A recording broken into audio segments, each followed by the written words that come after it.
एळकोट एळकोट जय मल्हार असं म्हणतच प्रवासाला आम्ही सुरुवात केलेली होती। तर याच्यावरून तुम्हाला समजलेच असेल आम्ही कुणीकडे निघालेलो आहे। तर हे लोकेशन आहे ते दिवे घाट इथलं आहे। तर दिवे घाटातलं सुंदर लोकेशन तुम्हाला पण दाखवायचं होतं, त्यामुळे म्हटलं हा व्हिडिओ शेअर करूया। तर हा जेजुरीला आम्ही निघालेलो तेव्हाचा व्हिडिओ आहे। आणि चला मग तुम्ही पण आमच्यासोबत जेजुरीचा खंडोबारायाचं दर्शन घ्या। तर चला मग तुम्ही पण आमच्यासोबत येताय ना जेजुरीला, तर हा व्हिडिओ नक्की शेवटपर्यंत बघा, म्हणजे तुम्हाला पण जेजुरीचं दर्शन भेटेल। तर हा असं गाडीवरून घाबरत हे शूट केलेलं आहे, मोबाईल पडेल याच्या भीतीनं। तर तरी पण झालेला आहे तो प्लॅन सक्सेस। पण जाता जाता आम्हाला 2-3 तास तरी लागले, आम्हाला ट्रॅफिक वगैरे लागलं त्याच्यामुळं। मग थोडंसं थांबत आलो। लहान मुलं असली की आपल्यासोबत त्यांचं खाण्यापिण्याचं तर बघायलाच लागतं। मग थोडंसं खाऊ वगैरे घेत आलो। आणि येताना इतकं जे ऊन लागत होतं गाडीवर, पहिल्यांदाच आम्ही एवढ्या लॉंग ड्राईव्हला निघालेलो होतो, त्यामुळे तेव्हा समजलं की एवढं ऊन जास्त आहे बाहेर। मग म्हटलं आपण जाऊ दे, आपण पण याचा कधीतरी आनंद घेऊया। मग कुठे किंडर जॉय वगैरे हे घेतच निघालेलं होतं आणि फक्त नाश्ता करून निघालेलं होतं, त्यामुळं वाटेत काहीतरी खायला होऊन जाईल। आणि त्याच्यात मी बघितलं तर माझा चेहरा तर धुळीने इतका खराब झालेला होता। पण म्हटलं ठीक आहे, जाऊ दे, आपण तर देवाला जाणार आहे। त्यामुळं मग काय कारण मी स्कार्फ लवकर घेतलेला नव्हता, त्यामुळे धूळ सगळी लागून गेलेली होती। गाडीवरून बघितलं एकदा दिसतोय का आपण व्यवस्थित, तर म्हटलं चला मग। आणि हा दिवे घाटातलं लोकेशन जर तुम्ही कधी जेजुरीला जाताना इथं नक्की छान असं फोटोशूट करून घ्या। खूप छान लोकेशन पण आहे आणि फोटो पण खूप छान होतात। आम्ही फक्त 1-2 मिनिट थांबलो, आल्यासारखं म्हटलं थांबायला पाहिजेच, कारण इथं प्रत्येकजण आल्यानंतर थांबत होते।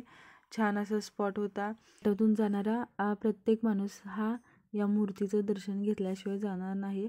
आणि ती दुसरी-तिसरी मूर्ती नसून साक्षात आपल्या विठोबारायाची मूर्ती आहे, जी की खूप छान अशी अप्रतिम मूर्ती आहे। अखंड उभा असलेला आपला वारकऱ्यांचा देव आहे तो। आणि त्याचं जाताच आम्ही दर्शन घेतलं आणि फायनली आम्ही जेजुरीमध्ये पोहोचलो। तर त्या दिवशी रविवार होता, त्यामुळं गर्दी तर खूपच होती, पण रविवारी सुट्टी असल्यामुळं त्या दिवशीच दर्शन होणार होता। आणि तिथं आमची भेट झाली ती आमच्या स्वामीराजची, जो की तो पण आला होता आणि आम्ही एकत्र जाणार होतो। तर मग खूप छान, म्हणजे अंशूला पण खूप छान वाटत होतं तो आल्यामुळं।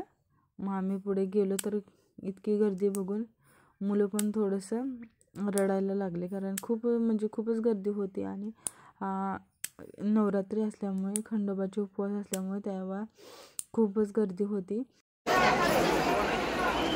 जेजुरीला सोन्याची जेजुरी का म्हणतात हे तिथं गेल्याशिवाय समजणारच नाही। तर सगळी भंडाऱ्याने अशी पिवळी झालेली ही जेजुरी एकदम सोन्याहून पिवळी दिसत होती।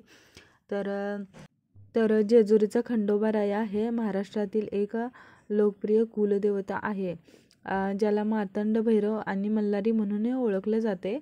तर खंडोबारायाच्या या जेजुरीगडाचं महत्त्व काय आहे, तर खंडोबाने आपल्या मल्ल आणि मणी या राक्षसांना हरवून लोकांना संकटातून वाचवलं होतं। म्हणून खंडोबाच्या उपासनेत चंपाषष्ठी हा महत्त्वाचा उत्सव साजरा केलेला जातो। तर त्याच्यामुळेच इथं त्या दिवशी खूप गर्दी होती, चंपाषष्ठी जे की आज आहे बुधवारी। तर त्याच्यासाठीच सगळी एवढी गर्दी झालेली होती। तर इथं हे श्री पंचलिंग मंदिर आहे। हे पंचलिंग मंदिर आहे। या मंदिरामध्ये ज्यांचा कुलदेव आहे ते सगळेजण इथं अभिषेक करण्यासाठी येतात।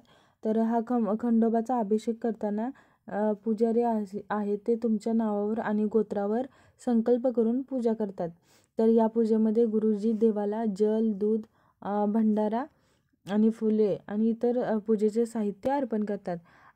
यावेळी देवाला पुरणपोळी, कांदे, वांगी आणि भरीत यांचा नैवेद्य दाखवला जातोय। तर आम्ही पण इथं पहिल्यांदाच असा अभिषेक केलेला होता, याआधी आम्ही असं केलेला नव्हता। तर तुम्ही कधी केला आहे का? आणि तुमचा पण हा कुलदेव असेल तर मला नक्की कमेंट करून सांगा।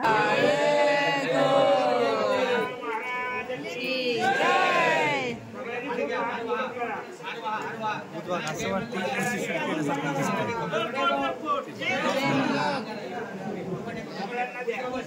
पुजारी काका आहेत, त्यांनी सुद्धा मला खूप छान माहिती दिली.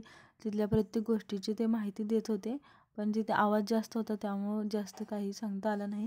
तर आणि इथे होतं ते तळी भरणे चालू होतं. तर हे सुद्धा माझ्यासाठी नवीनच होतं. आम्ही सुद्धा तिथं गेल्यानंतर तळी भरणे हे कुलाचाराची प्रथा आहे, ती पण आम्ही केली. त्यानंतर आरती वगैरे झाली.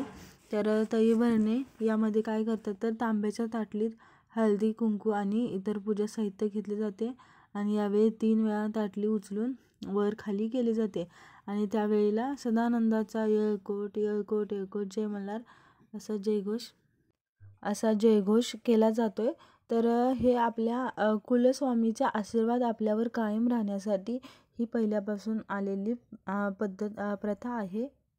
त्यानंतर देवाची आरती केली. तिथं महाप्रसाद होता. महाप्रसादाचा आस्वाद घेऊन मस्त असं छान थोडंफार फोटोशूट वगैरे केलं. त्यानंतर आम्हाला घरी पण लवकर यायचं होतं.